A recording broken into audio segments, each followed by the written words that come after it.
Bismillah. Manusia, semua dari kita itu bisa melakukan sebuah kesalahan. Kaidahnya. Kemudian di antara orang bersalah terbagi dua. Yang melakukan kesalahan dengan kesombongannya, nggak bisa dia nasihati. Urusannya dengan iblis dia. Yang kedua adalah orang melakukan kesalahan, ada dua lagi macam, terbagi dua. Melakukan kesalahan, dia tidak dengan sengaja atau dengan sengaja. Kalau melakukan kesalahan dengan sengaja, yang perlu dibenahi adalah kesadarannya. Yang perlu dibenahi adalah hatinya. Kenapa dia melakukan kesalahan dengan sengaja? Ada melakukan kesalahan tidak sengaja. Nah, ini yang banyak dari kita. Kalau melakukan kesalahan dengan sengaja, ya tobat, sadar, selesai. Diingatkan. Selagi tidak dengan kesombongan, mudah diingatkan. Tapi ada orang yang melakukan kesalahan dengan tidak sengaja. Ini yang banyak. Nah, ini mungkin akan kita kembangkan, melakukan kesalahan tidak sengaja. Ini husnudzan kita kepada hamba Allah dimanapun mereka berada. Orang yang membuat lagu itu, nah, kita itu begini, kadang kita itu pengennya orang itu nggak salah, itu salah. Jadi kalau ngelihat kesalahan orang langsung dihabis, loh memang kita ini selama ini bergaul dengan siapa? Dengan manusia, bukan dengan malaikat kok. Kita ini kadang-kadang masuk kutub ekstrim. Semua orang kalau salah langsung dihabis, jeder. Wah, dianggap nggak punya kebaikan sama sekali. Ini juga salah.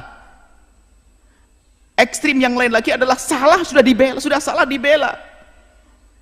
Ini juga nggak benar nih, dua kutub yang salah ini.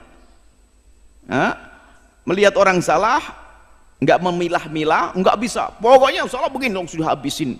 Kadang di media, di ekspos ini, lu kok merendahkan orang? Memang kita ini selama ini dengan siapa? Dengan manusia bisa salah. Kita pun yang ngomong punya salah banyak kok. Sisi lain, sudah salah dibela. Ini semuanya nggak benar dua model manusia ini. Maka ayo menjadi orang adil di sini. Jika ada orang bersalah, ya, itu adalah kalau memang atas dasar ketidaksengajaan, kita kembalikan kepada Allah, semoga dia mendapatkan kebaikan dalam niatnya. Jangan langsung habis jeder. Mungkin niatnya baik, kita tidak tahu itu. Nah, berkenaan dengan kisah lagu tentang Siti Aisyah itu, nah ini kita masih husnudzon. Semoga yang membuat lagu itu niat baik. Memang di sana ada provokasi, ada hamba-hamba yang mencoba merendahkan Sayyidah Aisyah yang tidak pernah rendahkan, dimuliakan oleh Allah.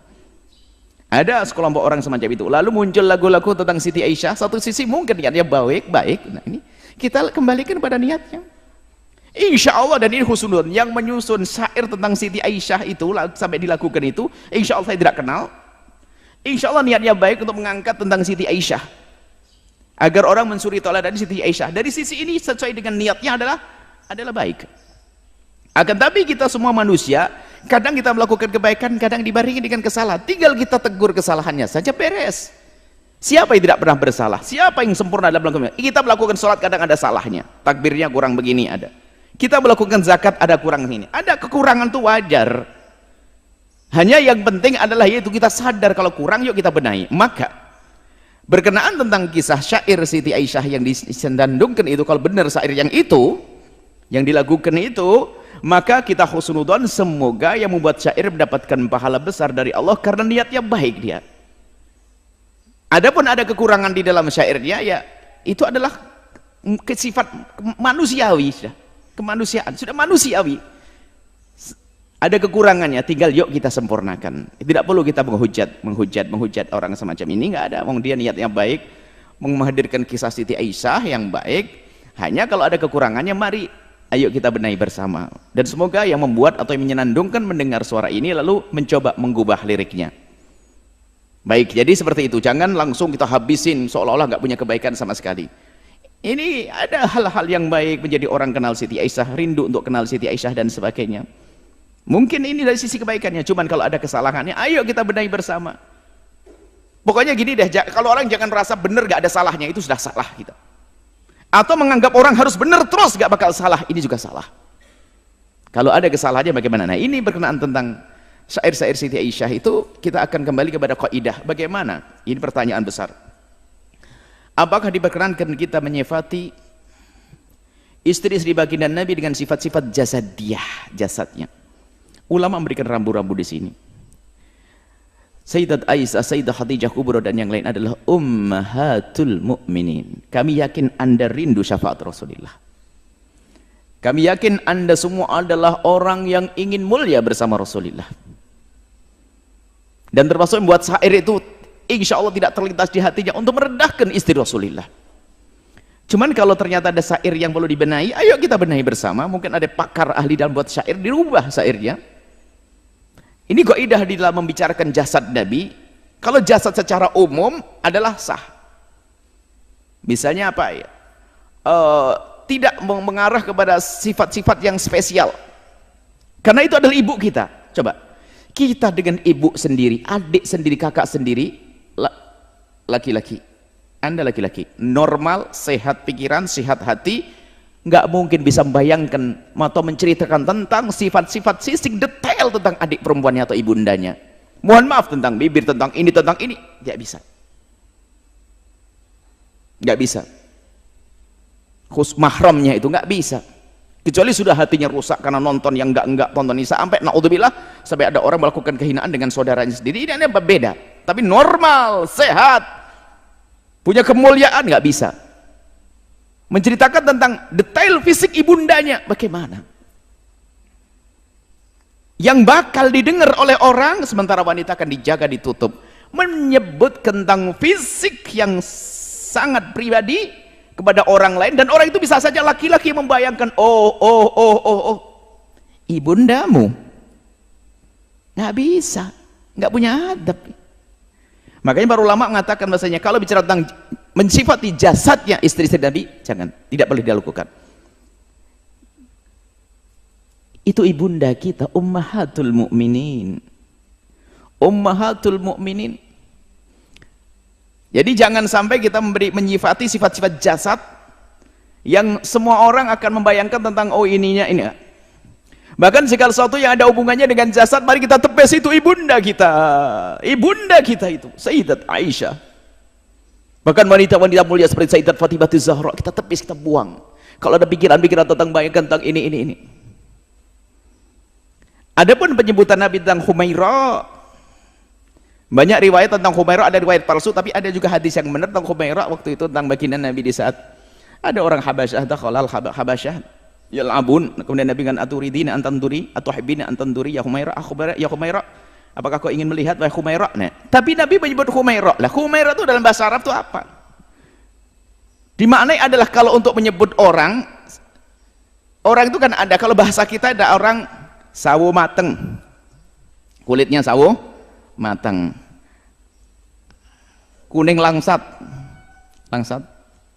ya, ada macam-macam. Jadi sifat umum bukan menyifati tentang bibirnya warnanya merah atau pipi merah, tidak, bukan itu. Humairah itu adalah menyebut orang yang kulitnya bukan kulit hitam, tapi kalau disebut baydha tidak disebut putih dalam bahasa Arab, sebab putih itu ada kesan baros belang, jadi tidak sebut putih. Tapi Humairah itu adalah bahasa Nabi, itu bahasa Nabi untuk istri Aisyah.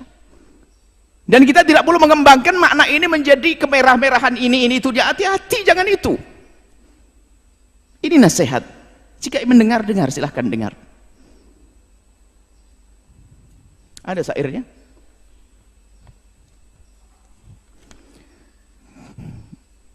Nah ini mungkin yang membuat atau ingin mengembangkan lagu ini, coba syairnya digubah ya, agar kita hadirkan sifat-sifat istimewa dari Sayyidah Aisyah. Selain dia bersifat jasad, apa Sayyidah Aisyah punya kelebihan? Cerdas, sampai dia mujtahidah, termasuk minal muktsirin min riwayatil ahadithi, orang yang paling banyak beratkan hadis, cerdas, pandai, tangkap, penuh kasih, tegas tapi sejuk wajahnya. Nabi Sayyidah Aisyah jangan difati dengan sifat, mohon maaf saya tidak tega membacanya. Ada di bait yang pertama ini, barisan pertama itu mulia indah, kemudian bisa diganti setelahnya mulia indah kemudian berseri, boleh, masih wajar. Tapi itu mulia indah ada tengah-tengahnya, digantilah dengan mungkin sejuk, wajahnya sejuk, bisa jadi semacam itu. Kemudian ada bait yang bait pertama baris kedua kami pun tidak bisa membacanya karena saya tidak bisa membaca semacam itu. Bisa diganti itu misalnya dengan mungkin sifatnya ditonjolkan cerdas, pandai, dan penuh kasih sayang, bisa saja diganti seperti itu. Bukan menyifati wajah, saya tidak bisa membacanya. Baris yang kedua dari bait yang pertama, cerdas pandai, penuh kasih sayang, dan penuh kasih sayang bisa, atau diganti dengan pokoknya coba yang punya. Kemudian yang terakhir, bukan ini bait pertama, bait kedua ya. Bila marah Nabi kan memanja. Memang Nabi selalu menghibur, ditambah saat diganti di bawahnya itu bukan dengan itu,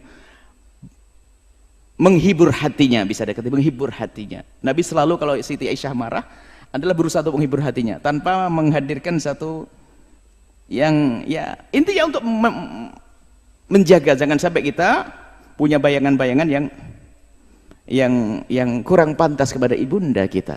Adapun baginda Nabi pernah minum di bekas gelasnya Sayyidah Aisyah, mungkin bisa saja bekas gelasnya diganti tanpa harus menyebut bentuk fisiknya. Tapi itu masih enggak. Tapi kalau sudah membentuk warna dan menyifati wajah ini itu, ayo kita hindari. Apalagi jasad yang lainnya, naudzubillah. Kemudian yang selanjutnya ada video klip barangkali yang su'ul adab ya. Dan mungkin niatnya juga baik karena belum mengerti. Sudah syair tentang Siti Aisyah, Sayyidah Aisyah digambarkan tentang perempuan yang berdandan dan sebagainya. Seolah-olah Siti Aisyah itu dan paling tidak pantas itu semuanya.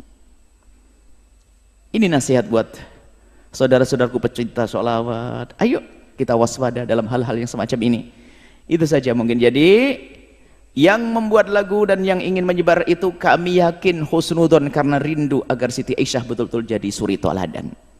Akan tapi saya manusia, saya pun ngomong begini dalam satu jawaban ada yang salah kok kalau ada yang nyari. Dan saya siap untuk menarik diri kalau tobat, saya siap. Tobat bagi saya adalah sesuatu yang harus saya masuki pintu itu, karena orang salah nggak ada lagi kecuali harus tobat. Maka saya pun yakin Anda yang membuat lagu dan menyebarkan lagu itu, Anda adalah orang-orang yang tulus dan ikhlas. Orang-orang yang tulus dan ikhlas, tinggal sekarang sempurnakan, ayo sempurnakan. Kalau Anda buat program sudah baik, ada kekurangannya, sempurnakan program Anda untuk membawa Siti Aisyah jadi suri teladan kaum wanita. Ayo kita sempurnakan bait-bait syair yang dibenahi. Kemudian juga jangan sampai memperagakan tentang sahabat-sahabat Nabi, istri Nabi. Ingat itu ibunda kita, ibunda istri baginda Nabi SAW, ummahatul mu'minin. Ini bisa kami sampaikan ya. Semoga Allah memberikan balasan segala kebaikan kepada siapapun yang berniat baik. Kemudian semoga Allah memberikan keinsafan kepada kita, siapapun dari kita yang bersalah kemudian ingin membuat perubahan. Jangan sampai Allah menjadikan kita orang sombong yang tempatnya di dalam kehinaan di neraka. Tawadhu dengan kebenaran, menerima kebenaran, menjauhi kemungkaran, dan semoga kelak Allah mengumpulkan kita di surga bersama baginda Nabi Muhammad, bersama ibunda kita Sayyidah Aisyah radhiyallahu taala anha, Sayyidah Aisyah radhiyallahu taala anha, dan Sayyidah Khadijah al-Kubra, dan istri-istri Nabi yang lainnya. Mereka wanita-wanita mulia, ummahatul mu'minin, ibundanya orang beriman. Jaga lisan kita, jaga pena kita untuk tidak menulis, agar tidak menulis sesuatu yang menunjukkan sesuatu yang tidak pantas tentang jasad-jasad. Bicara ini saja insyaallah ya.